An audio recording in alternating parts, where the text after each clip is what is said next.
ఈరోజు మన మధ్య ఎవరైనా ఉన్నారా? అందరినీ నవ్విస్తున్నాను కానీ నా కన్నీళ్లు మాత్రం ఎవరికి కనిపించడం లేదు. అందరికీ సహాయం చేస్తున్నాను కానీ నా జీవితంలో నిస్సహాయ స్థితిలో ఉన్న విషయం ఎవరికి తెలియదు. పైకి ఆత్మీయంగా కనిపిస్తున్నాను కానీ లోపల ఎంత పాపిష్టి వాడినో ఎవరికి తెలియదు. పైకి పరిశుద్ధంగా కనిపిస్తున్నాను కానీ లోపల ఎటువంటి అపవిత్రమైన జీవితం జీవిస్తున్నానో ఎవరికి తెలియదు.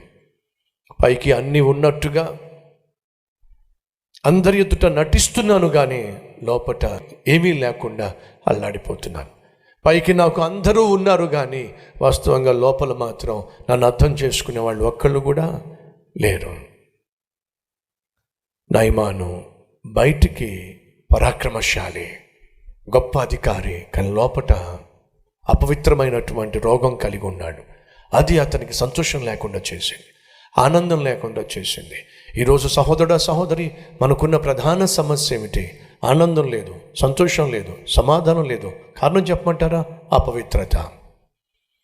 ఈరోజు నీ జీవితంలో ఉన్న అపవిత్రత, చేస్తున్న తప్పులు, చేస్తున్న పాపాలే నిన్ను మిజరబుల్గా మార్చేసినాయి, సారోఫుల్గా మార్చేసినాయి, ఆనందం లేకుండా చేసేసినాయి, ఆత్మీయత లేకుండా చేసేసినాయి, ఆప్యాయతను పంచలేకుండా చేసేసినాయి.